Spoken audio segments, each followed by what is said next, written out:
itulah momen kritis itu terjadi, teman-teman. Yuda Sentika ini entah bagaimana dia ini terpisah dari rombongan utamanya. Beberapa teman sempat melihat Yuda berjalan di bagian belakang atau sedikit tertinggal karena mungkin kelelahan atau berusaha menyesuaikan langkah di tengah kabut. Tapi dalam sekejap mata Yuda lenyap dari pandangan.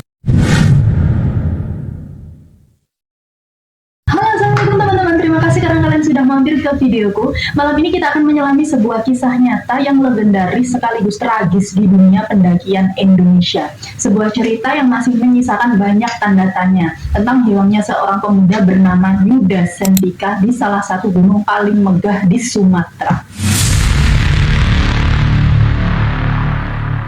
Ini bukan sekedar cerita mistis biasa, teman-teman, tapi tentang perjuangan, hilangnya jejak, dan rasa penasaran yang tak pernah padam. Kalian pasti tahu Gunung Kerinci kan? Itu gunung berapi tertinggi di Sumatera, dengan puncaknya yang gagah menjulang hingga 3.805 meter di atas permukaan laut. Kerinci bukan cuma gunung, teman-teman, dia itu ikon, simbol keindahan alam, sekaligus tantangan terbesar bagi para pendaki. Ada pesonanya, tapi juga misteri. Udah banyak cerita tentang pendaki yang nyaris hilang, atau bahkan hilang beneran di sana.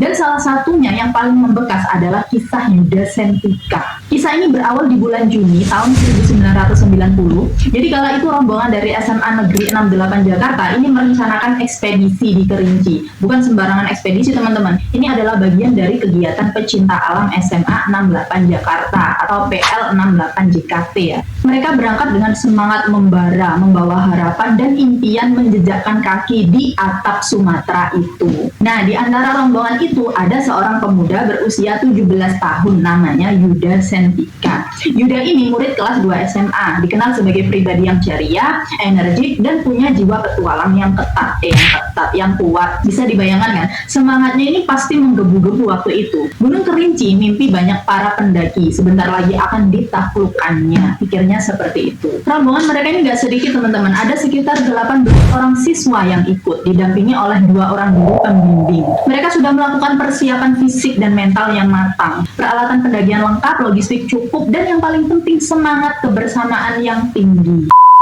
Ekspedisi dimulai. Mereka mengawali pendakian dari pos R10, Pintu Rimba, Kabupaten Kerinci, Jambi. Jalur pendakian Kerinci memang terkenal panjang dan menantang, melewati hutan tropis yang lebat, punggungan-punggungan curam, dan medan berbatu. Hari demi hari dilewati dengan penuh perjuangan. Mereka melewati pos-pos pendakian yang legendaris. Ada pos Bangau, pos Batu Lumut, pos shelter 1, pos shelter 2. Di setiap pos mereka beristirahat, mengisi ulang energi, dan menikmati keindahan alam yang luar biasa. Tawa canda tak pernah absen mengiringi langkah mereka yang semakin mendekati puncak. Menurut cerita, Yuda adalah salah satu anggota tim yang punya fisik cukup kuat. Dia berjalan beriringan dengan teman-temannya, melewati tanjakan demi tanjakan, hutan lebat, dan udara yang semakin dingin. Semua berjalan sesuai rencana, tidak ada tanda-tanda aneh atau kendala serius ya. Puncak petualangan mereka adalah mencapai shelter 2, yang berada di ketinggian sekitar 3.100 meter di atas permukaan laut. Shelter ini adalah titik krusial. Dari sini para pendaki biasanya akan mencoba summit attack alias serangan ke puncak di dini hari berikutnya. Namun, saat rombongan Yuda ini tiba di shelter 2, nasib berkata lain, teman-teman. Cuaca yang tadinya cerah dan bersahabat tiba-tiba berubah drastis dan ekstrim. Kabut tebal yang sangat pekat mulai turun menyelimuti shelter 2 dan seluruh area sekitarnya. Jarak pandang langsung anjlok drastis, nyaris nol. Udara dingin menerpa dengan sangat menusuk disertai angin kencang yang membuat keadaan makin tidak kondusif. Dengan kondisi cuaca yang seperti itu, guru pembimbing dan para siswa mengambil keputusan yang bijaksana. Mereka harus membatalkan rencana summit attack dan segera turun kembali. Melanjutkan perjalanan dalam kondisi kabut setebal itu sama saja bunuh diri, karena keselamatan adalah prioritas utama. Rombongan pun mulai bergerak turun. Mereka berusaha tetap bersama, saling memanggil dan menjaga jarak.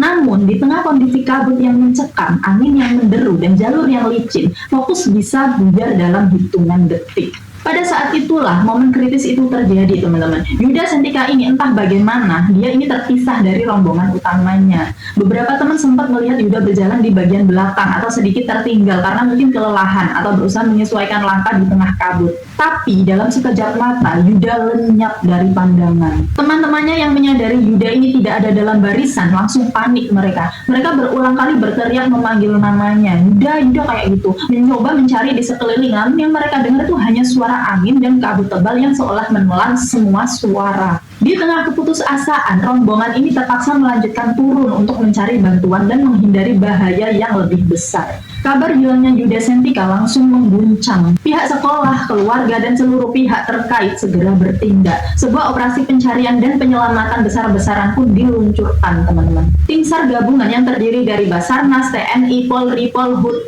ini polisi kehutanan ya, masyarakat adat Kerinci, para pendaki senior, hingga teman-teman sekolah dan keluarga Yuda sendiri, semuanya dikerahkan. Mereka menyisir setiap jengkal area di sekitar shelter 2, pos Batu Lumut, hingga ke jurang-jurang dan punggungan-punggungan di sekitar jalur pendakian. Pencarian dilakukan selama berhari-hari, berminggu-minggu, bahkan berbulan-bulan lamanya. Para relawan tak kenal lelah menyusuri hutan lebat, menghadapi cuaca ekstrim dan medan yang sulit. Mereka bahkan menggunakan berbagai metode, termasuk meminta bantuan dari orang pintar atau dukun setempat yang dipercaya memiliki kemampuan spiritual untuk mencari keberadaan Yuda. Namun, semua upaya itu sia-sia, teman-teman. Tidak ada satupun jejak Yuda yang ditemukan. Tidak ada tas, tidak ada jaket, tidak ada sepatu, bahkan sehelai kain pun. Yuda seolah menghilang begitu saja tanpa meninggalkan petunjuk sedikit pun. Ia lenyap di telan keganasan alam Gunung Kerinci. Setelah operasi pencarian ini dihentikan karena tidak membuahkan hasil, misteri hilangnya Yuda Sentika pun abadi, teman-teman. Berbagai spekulasi dan teori muncul untuk mencoba menjelaskan apa yang sebenarnya terjadi. Teori yang pertama, tersesat dan jatuh ke jurang. Ini adalah teori yang paling umum ya. Di tengah kabut tebal, Yuda mungkin saja tersesat dari jalur utama dan terperosok ke jurang atau ceruk yang dalam, yang sulit dijangkau oleh tim SAR. Gunung Kerinci kan memang punya banyak jurang dan tebing yang curam ya. Teori yang kedua, ini hipotesis diserang hewan buas. Karena area Kerinci ini merupakan habitat alami bagi hewan-hewan buas seperti harimau Sumatera. Ada kemungkinan Yuda bertemu dengan hewan buas saat terpisah dari rombongan. Namun, jika ini terjadi, biasanya akan ada jejak atau sisa-sisa yang tertinggal. Tapi ini tidak ada sama sekali.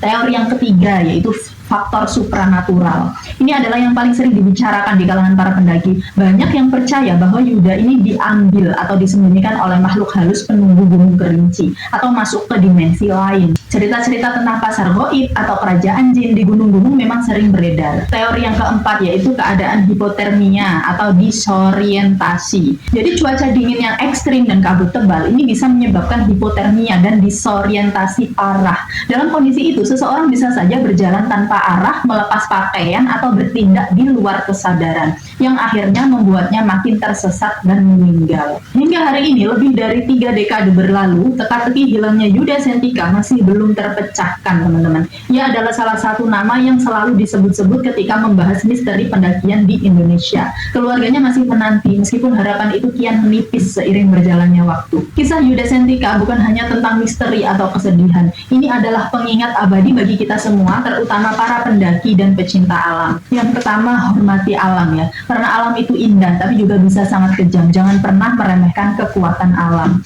Yang kedua, persiapan yang matang. Selalu persiapkan diri dengan fisik, mental, dan peralatan yang memadai. Yang ketiga, waspadai cuaca. Cuaca di gunung ini bisa berubah drastis dalam hitungan menit. Selalu perhatikan perkiraan cuaca dan segera ambil tindakan jika kondisi semakin memburuk. Yang keempat ya, jaga kebersamaan tim. Jangan pernah terpisah dari rombongan, terutama di kondisi sulit. Utamakan komunikasi dan saling menjaga. Yang kelima, laporkan sekecil apapun kejanggalan. Jadi jika ada teman yang tertinggal atau mengalami masalah, segera beritahu pemimpin rombongan. Beberapa waktu lalu saya dengar kabar bahwa teman-teman seangkatan Yuda dari PL68 JKT ini berencana membuat film dokumenter untuk mengenang dan menyikapi tragedi ini. Semoga ini upaya untuk bisa memberikan sedikit kelegaan ya bagi keluarga. Dan yang terpenting menjadi pelajaran berharga bagi para generasi pendaki selanjutnya. Gunung Kerinci tetap berdiri gagah, teman-teman. Ribuan pendaki terus berdatangan. Namun, di balik keindahannya, ia menyimpan sebuah cerita pilu tentang seorang pemuda bernama Yuda Sentika yang lenyap di pelukannya, menyisakan misteri yang tak pernah terpecahkan. Gimana menurut kalian, teman-teman? Kisah Yuda Sentika ini benar-benar bikin merinding ya. Apakah kalian pernah punya pengalaman yang bikin deg-degan saat mendaki gunung atau punya teori lain tentang apa yang terjadi pada Yuda Sentika ini? Jangan ragu tulis di kolom komentar ya, dan jangan lupa like, comment, share, dan subscribe channel ini biar gak ketinggalan cerita-cerita horor dan misteri lainnya. Terima kasih, saya pamit undur diri, sampai ketemu di video selanjutnya dan tetap waspada. Sampai jumpa, assalamualaikum.